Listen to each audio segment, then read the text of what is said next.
Hey everyone, it's Derek from Set Ready, and I'm sitting down with Jason, the DP from Beast Games, to talk about how they decided to pick a camera system for the show. If you haven't watched the video that Jason and I break down what it was like going from YouTube to Amazon Prime, check out that video in the description below.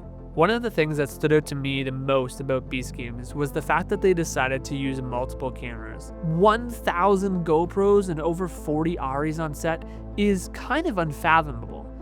But when Jason, the DP from Beast Games, and I jumped into a conversation to talk about the technical details of the show, it kind of all started to make sense. So you've got 40 plus ARRIs. I was kind of surprised they had that many.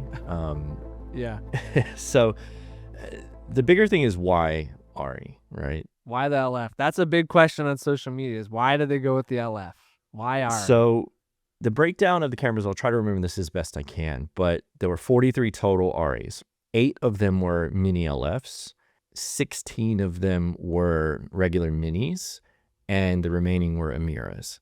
The reason we did that, and again, the reason I went with the ARRI thing was I knew that these cameras were extremely reliable, that I've used them in the field before in all kinds of conditions, hot, cold, whatever. They're tanks. The beauty of the ARRI systems are the mini LF, the mini, the Amira, the Alexa XT, the SXTs, SXTW, all the way down that line to the classic. Essentially, your sensors, while they might be slightly different, the look across them is practically the same. I knew in advance that our post timeline was going to be extremely tight and that these editors and these colorists were going to be working with a massive number of cameras. And in some instances, we're going to be GoPros.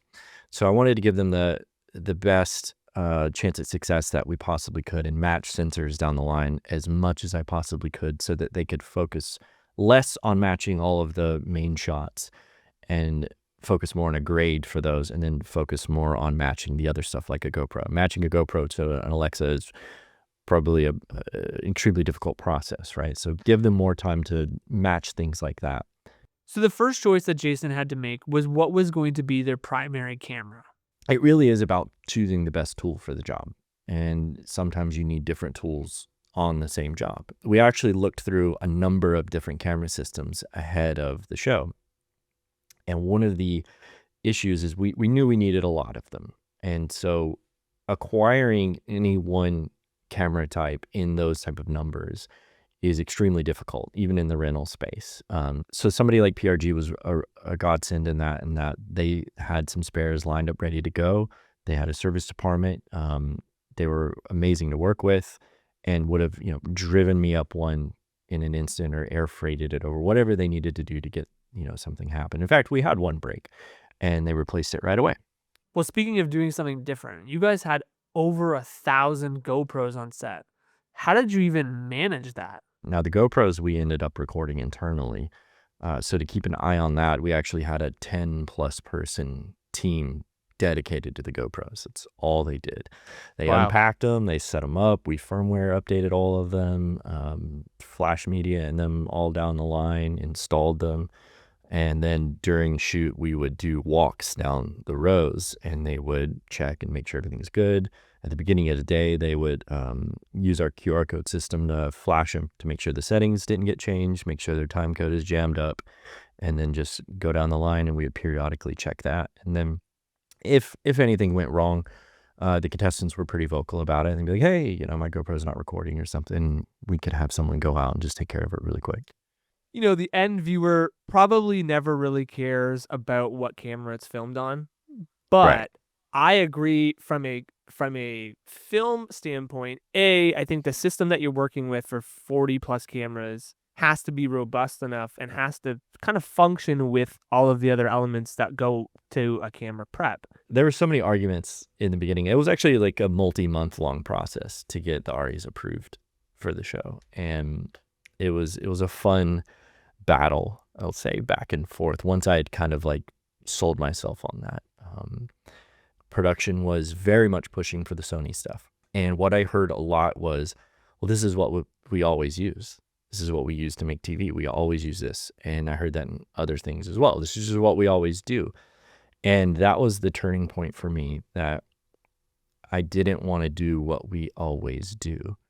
I wanted to push beyond that. And in order to do that, I needed to push everyone out of their comfort zone, especially all the reality TV ops was my mindset that if I give them a tool that they're not super used to using, then hopefully that breaks that just patterned cycle of, content shot, content shot, content shot.